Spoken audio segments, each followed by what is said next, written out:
محترم ناظرین، السلام علیکم ورحمۃ اللہ وبرکاتہ۔ اللہ تبارک و تعالیٰ کے فضل و کرم سے میں عطاء الرحمن صدیقی پھر سے آپ لوگوں کی خدمت میں حاضر ہو چکا ہوں۔ آج کا ٹاپک ہے کہ کیا اللہ کے رسول صلی اللہ علیہ وسلم عالم الغیب تھے؟ تو اس کے حوالے سے قرآن کی میں ایک آیت لے کر آپ لوگوں کی خدمت میں آ چکا ہوں۔ وہ آیت ہے سورہ الاعراف، سورہ نمبر 7، آیت نمبر 188، یعنی آیت نمبر 188۔ کوئی بھی آدمی جس کو اللہ تبارک و تعالیٰ نے عقل دیا ہے، قرآن کو سورہ الاعراف سورہ نمبر 7 آیت نمبر 188 کسی کا بھی ترجمہ لے لیجئے، آپ کو یہ بات اس میں نظر آئے گی۔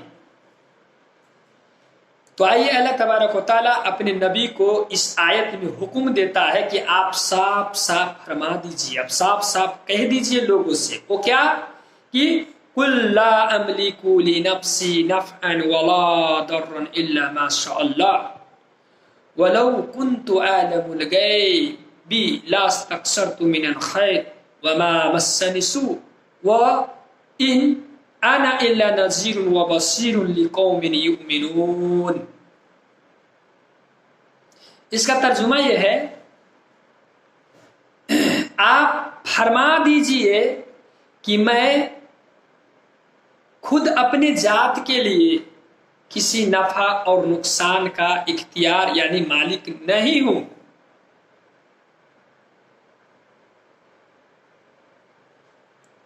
مگر جتنا اللہ چاہے، اور میں غیب بھی نہیں جانتا ہوں۔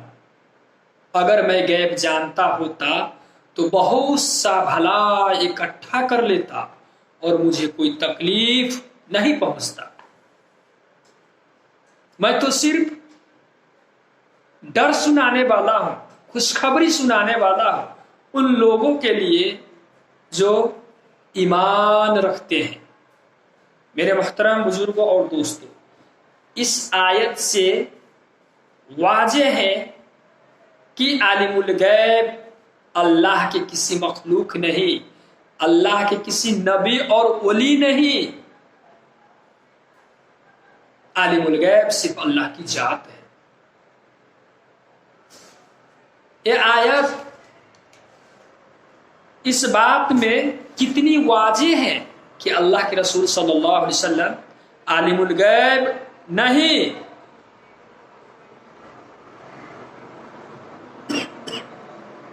عالم الغیب صرف اللہ کی ذات ہے۔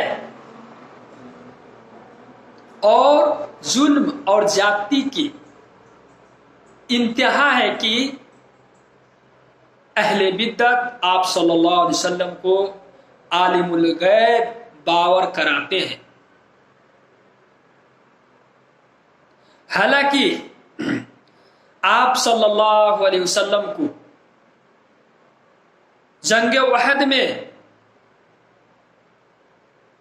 سر مبارک کو زخمی کیا گیا، اور آپ صلی اللہ علیہ وسلم کو دندان مبارک بھی شہید کیا گیا، اور آپ صلی اللہ علیہ وسلم نے فرمایا کہ کیسے ایک قوم فلاح پائے گا جس نے اپنے نبی کو سر کو زخمی کر دیا۔ اور آپ صلی اللہ علیہ وسلم 1 مہینہ تک پریشان رہے۔ جب حضرت عائشہ رضی اللہ تعالی عنہ پر تہمت لگی، جھوٹی تہمت لگی، تو اللہ کے رسول صلی اللہ علیہ وسلم 1 مہینہ تک بہت زیادہ پریشان رہے، اور آپ صلی اللہ علیہ وسلم کو اور آپ کو صحابہ کو ایک یہودی عورت نے زہر والے کھانا بھی کھلا دیا، جس کا نتیجہ یہ ہوا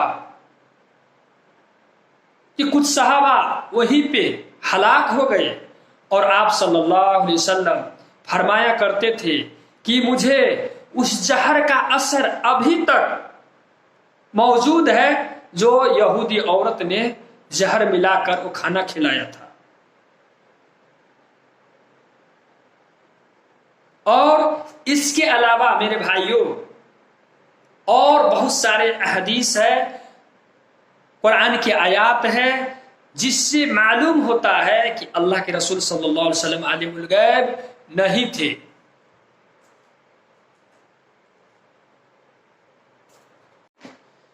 میرے دوستوں، بزرگوں اور بھائیوں، آج میں آپ لوگوں سے اپنی مجبوری کا اظہار کرنا چاہتا ہوں. میری مجبوری یہ ہے کہ میں جب قرآن کا عبارت پڑھتا ہوں اور جب اس کا ترجمہ کرتا ہوں تو بہت مشکل ہوتا ہے اور بہت اٹک اٹک کے پڑھتا ہوں. تو آپ لوگوں کو اندازہ ہو گیا ہوگا کہ یہ شخص کسی مدرسہ سے فراغت نہیں ہے، کسی مدرسہ میں پڑھائی نہیں کیے ہیں. اور جی دوستو، یہی ہے میرا حال، یہی ہے میرا مجبوری. میں کسی مدرسہ سے فراغت نہیں ہوں، کسی مدرسہ میں پڑھائی نہیں کیا ہوں. وہ تو اللہ تبارک و تعالیٰ نے مجھے سعودی جانے کی توفیق دیا اور وہاں پہ کچھ ایسے بھائی تھے جو ہم کو نصیحت کیا، اور اس کے نصیحت سے میں قرآن اور حدیث پڑھنا شروع کیا. تھوڑا انگلش اور تھوڑا ہندی میں جانتا تھا. اللہ تعالیٰ نے اس قرآن اور حدیث کو ترجمہ پڑھنے سے مجھے بھی ہدایت دے دیا، کیونکہ میں بھی پہلے بریلیت تھا. میرا خاندان بریلیت سے چلا آ رہا تھا، لیکن اللہ تعالیٰ نے میرا تو ہدایت دیا ہی، مجھے ہدایت تو دیا، اور میرے ذریعے سے میرا گھر کو، پورے افراد کو اللہ تبارک و تعالیٰ نے ہدایت دے دیا ہے. تو اللہ تعالیٰ نے مجھے روزی تو دیا ہے، رزق کمانے کے لیے اللہ تعالیٰ نے دوسرا میرا ذریعہ دیا ہے، دوسرا میرا کام ہے. لیکن میرا دل میں ایک شوق پیدا ہوتا ہے کہ میں بھی اپنے بھٹکے ہوئے بھائی کو خدمت کروں، اپنے بھٹکے ہوئے بھائی کو خدمت کروں. میرا یہ جذبہ دل میں ہے، اور یہی میرے لیے ثواب کا ذریعہ بن جائے. یہ میرا شوق ہے.